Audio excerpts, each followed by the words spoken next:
નમસ્કાર મિત્રો, અમારી યુટ્યુબ ચેનલ ટ્રાઇબલ કલ્ચરમાં આપનું હાર્દિક સ્વાગત છે। આજે આપણે મુલાકાત લઈશું કુદરતી સૌંદર્ય અને ડુંગરો વચ્ચે આવેલા એક રમણીય સ્થળની। પૌરાણિક કથા અનુસાર સિંગવડનો ડુંગરાળ પ્રદેશ હિડમ્બાવન તરીકે ઓળખાતો હતો। દાહોદ જિલ્લાના નવરચિત સિંગવડ તાલુકામાં રંધીકપુર નગરને અડીને આવેલું અને કબૂતરી નદીના કિનારે નયનરમ્ય વાતાવરણ વચ્ચે ભમરેચી માતાનું મંદિર સ્થાપિત છે। ભમરેચી માતાનું મંદિર મહાભારત કાળનું મંદિર હોવાની માન્યતા છે। મંદિરના રમ્ય સ્વરૂપને પ્રગટ કરતી કબૂતરી નદી ડુંગર વચ્ચેથી વહેણ બનાવતી સીધી દક્ષિણ દિશામાં વહી જાય છે। ભમરેચી માતાનું મંદિર મહાભારત કાળનું મંદિર હોવાની માન્યતા છે, જ્યાં નવરાત્રી દરમિયાન આજે પણ વર્ષો જૂની પરંપરા કાર્યરત છે। તે સમયમાં અહીંના આદિવાસી લોકોની કુળદેવી હતી। દરેક તહેવારમાં આદિવાસી વિધિઓ સાથે માતાની પૂજા કરવામાં આવતી હતી। ભમરેચી માતાના મંદિરના ગર્ભગૃહમાં ઊંડે સુધી ગુફા આવેલી છે અને આ ગુફાના પથ્થર પર માતાજી સ્વયંભૂ પ્રકટ થયેલા છે, જે સેંકડો વર્ષોથી એ જ સ્થિતિમાં છે। માતાજીની મૂર્તિની કોઈ પ્રાણ પ્રતિષ્ઠા કરવામાં આવેલ નથી, તેઓ પથ્થરમાંથી સ્વયંભૂ પ્રકટ થયેલા છે। ભમરેચી માતા એ સંસ્કૃત શબ્દ બ્રહ્મરમાંથી બ્રાહ્મરી માતા અને ત્યારબાદ ભમરેચી માતા એવું નામ અસ્તિત્વમાં આવ્યું એવું કહેવાય છે। માં ભમરેચીનો ઉલ્લેખ પદ્મપુરાણમાં જોવા મળે છે। મધુ અને કેતાબ નામના બે રાક્ષસોને મારવા માટે આદ્યશક્તિએ ભ્રમરીનું રૂપ ધારણ કરીને આ બંને રાક્ષસોનો વધ કર્યો હતો। માં ભમરેચીના મંદિરમાં એક ગુફા છે, ત્યાંથી પગની ઘૂંટ પણ ક્યારેક સંભળાય છે।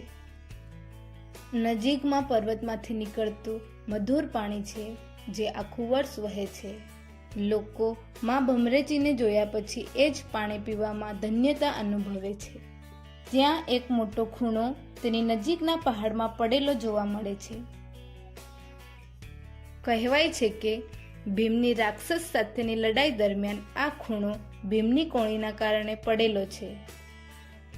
ભારે વરસાદના કારણે બે ટેકરીઓ વચ્ચે આવેલું આ મંદિર મધ્યમાં વહેતી નદીમાં ભારે પૂરના કારણે બંધ થઈ જાય છે અને મંદિરમાં કબૂતરી નદીનું પાણી માતાના પગને સ્પર્શ કરે છે। અહીં ભારત માતાનું મંદિર છે। અહીં ભારત માતાની મૂર્તિ સ્થાપિત છે।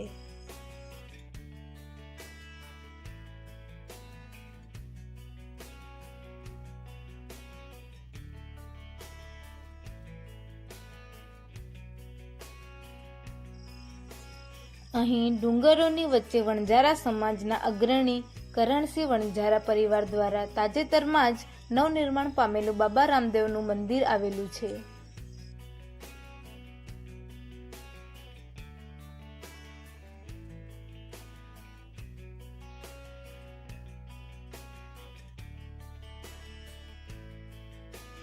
અહીં રામદેવ પીરની મૂર્તિ સ્થાપિત છે। નજીકમાં જ બજરંગબલીનું મંદિર આવેલું છે।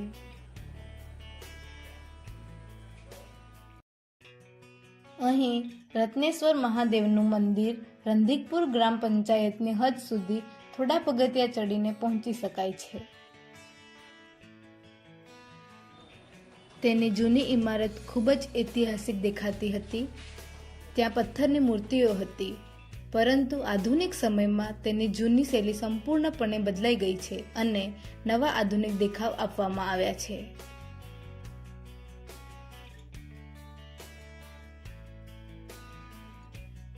મંદિરના ગર્ભગૃહમાં મહાદેવનું શિવલિંગ સ્થાપિત છે।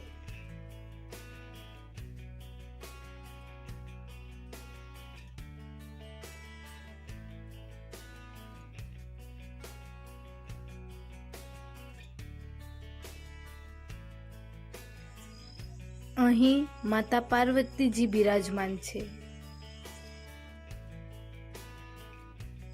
અહીં ભગવાન શિવના દર્શન થાય છે.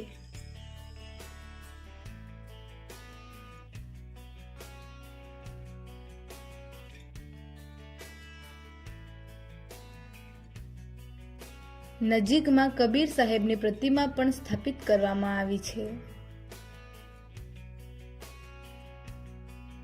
અહીં માં ભમરેજીના પણ દર્શન થાય છે. તે સમયે દેવગઢ બારિયાના રાજાનું રાજ્ય હતું, જેમાં રણદીકપુર નગર દેવગઢ બારિયાની હદમાં હતું અને રાજા મહારાજા પણ ભમરેજી માતાની પૂજા અર્ચના કરતા હતા. નવરાત્રિ સમયે માતાજીના આંગણે ગરબા થતા હતા અને શ્રદ્ધાપૂર્વક માનતા હતા. બારિયાના મહારાજા જયદીપસિંહના પૂર્વજો આજે પણ અને ભૂતકાળમાં પણ માતાજીના દર્શન કરવા આવતા હતા અને નવરાત્રિના દિવસોમાં અહીં જવારાનું સ્થાપન થતું હતું. ભમરેજી માતાના મંદિરમાં 9 દિવસની નવરાત્રિ બાદ યજ્ઞનું આયોજન થતું હતું, જે આજે પણ સિંગડ વિસ્તારના લોકો કરે છે. ગુજરાતમાં ભમરેજી માતાના માત્ર 2 જ મંદિરો છે. આ પ્રથમ મંદિર છે અને બીજું મંદિર મોડાસામાં સ્થિત છે. માં ભમરેજીનું ઐતિહાસિક અને રહસ્યમય મંદિરના દર્શન કરવા માટે અવશ્ય પધારો. જય માં ભમરેજી.